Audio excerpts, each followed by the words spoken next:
And we see constant examples of that. Unethical people or unethical organizations whose main goal is to see how many corners they can cut or how many rules that they can bend or break. Think about two companies that we're familiar with, Enron and Johnson & Johnson.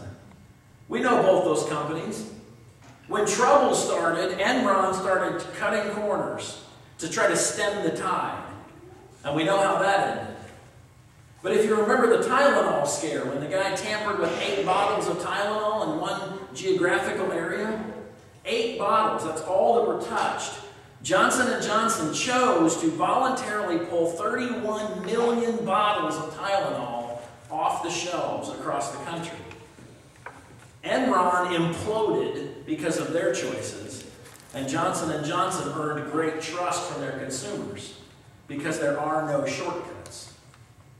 The third parallel is that every move affects the whole cube. People who are good at this know that when they move one side, it affects every side. And likewise, decisions that we make and actions that we take are like the ripples on a pond. Amen. They just continue to spread out and impact everything in their wake at some level. We don't just wake up one morning and decide to be unethical. It's not the way it works. It's a slow and a steady progression with most people. We justify an unethical decision, and then the next time it's a little bit easier than it was the time before. I read a great quote. I love Mark Twain. By the way, did you know that is that out yet? His autobiography? He wrote an autobiography, and he said it couldn't be released till 100 years after his death. And it's either just now out or it's coming out within the next month. A new work by Mark Twain coming out that soon. But anyway, I love Mark Twain's quotes. And he was talking to a guy who was known for being a ruthless businessman. And the man said to Mark Twain, "Before I die, I want to take a pilgrimage to the Holy Land. And I want to climb Mount Sinai. And I want to read the 10 Commandments aloud from the top of the mountain." And Twain was quoted as looking at him and saying, "It would be a better idea if you would just stay here and keep them." Yeah, ouch is right. So, who here, sometime in your life, has broken at least one commandment? Notice my hand went up first. Now, take this with the tongue firmly in the cheek, but if you didn't raise your hand, you broke a commandment by doing that.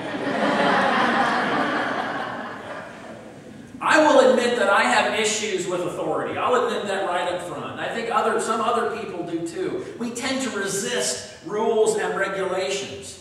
We don't want to really hear the thou shalt nots. They just don't sit well with us. It just doesn't work well.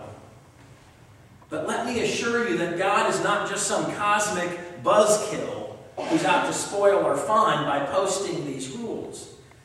When God says, "Thou shalt not," it's because He knows the particular behaviors that we consider. And He knows that they're destructive, and He knows that they eventually lead to misery. Teddy Roosevelt, before he was president, was on his ranch one day, and they were branding cattle. And he and one of his hired men chased down one particular steer and roped it and brought it down, and they were preparing to brand it. And at that moment, Roosevelt realized that in the chasing, they had crossed over his property line and were now on a neighboring farmer's ranch. And technically, that meant that this steer belonged to the neighbor because it was on his property. So the hired hand got ready to go ahead and do the branding with the Roosevelt brand, and Roosevelt stopped him and explained the situation to him and told him why he couldn't do it. And the hired hand said, "It's okay, boss. Nobody will ever know." And Roosevelt immediately fired him. And he told him, "Someone who will steal for me will certainly steal from me." Think about the commandments. The first 4 commandments: no other gods, no idols, don't take God's name in vain, and keep the Sabbath holy. Those are about our relationship with God. The other 6 commandments: honor your parents, don't murder, don't commit adultery, don't steal, don't lie, don't want what others have, are about our relationships with each other.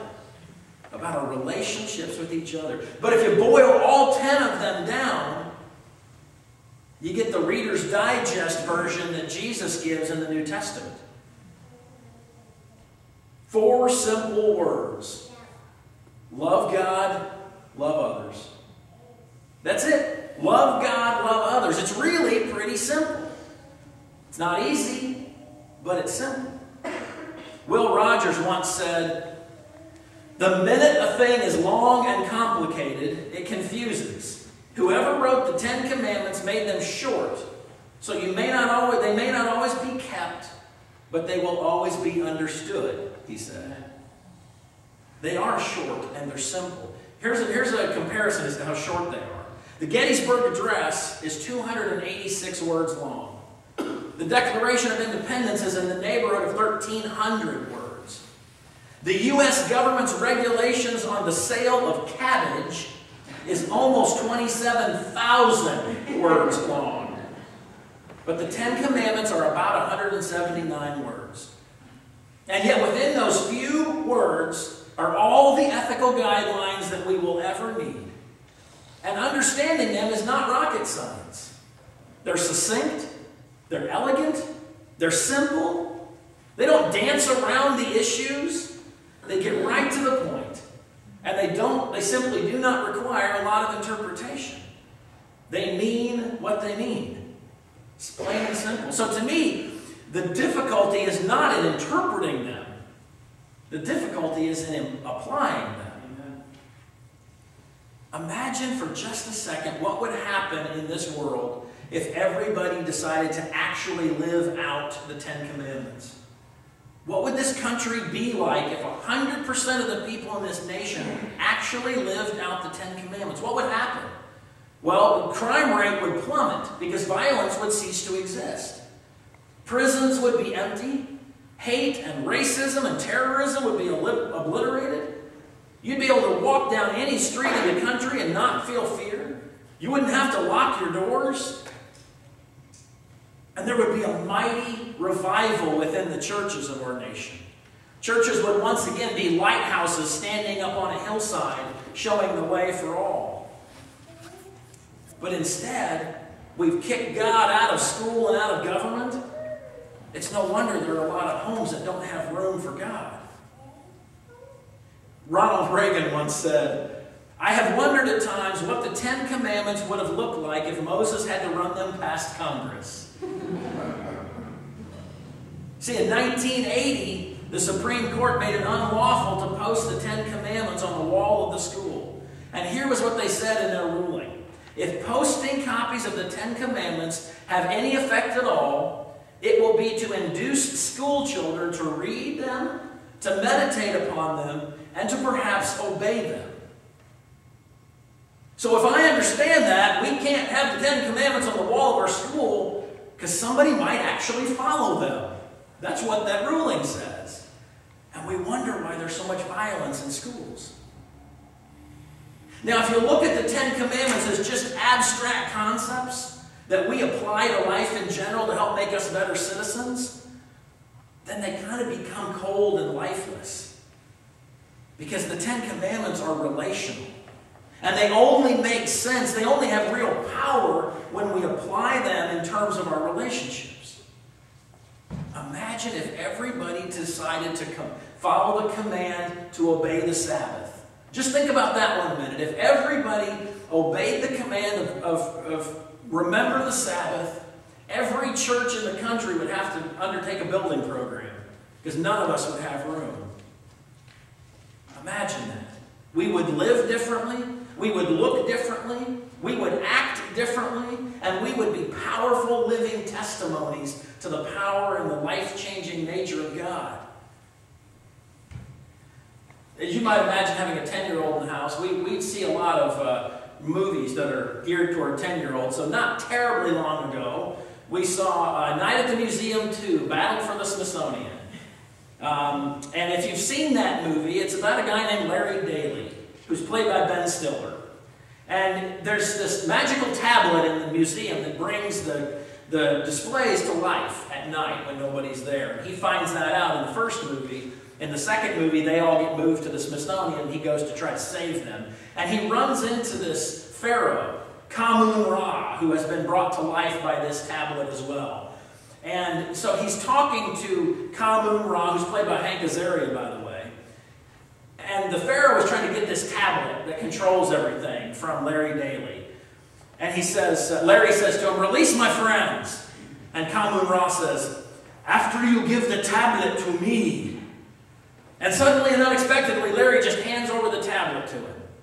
Completely out of character. And Kamun-Ra says, "Wise decision, Larry Daly of Daily Devices."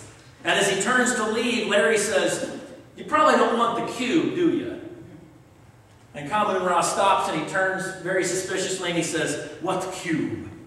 And he says, "You know, the cube of Rubik. Your brother Akhmed-Ra didn't want to mess with it either. He wanted to play it safe. You just look like a next level kind of guy to me." And Kamun-Ra says, "What is this cube of Rubik?" And Larry says, "Well, it's a cube that can turn your enemies to dust." And the Pharaoh says, "Give me this cube of Rubik." You see, like the cube, we have many possibilities before us. We have a 43 quintillion moves that we can make before us in our lives each day. But there is only one right turn to make. So I want you to remember the principle of the cube. Every turn affects the whole cube. So as Christians, we need to make turns that create an ethical atmosphere that positively impacts the people around us. We need to correctly blend truth and fairness and justice and patience and care and forgiveness to help create a high standard of ethics in our church and in our community and in our world. Would you pray with me?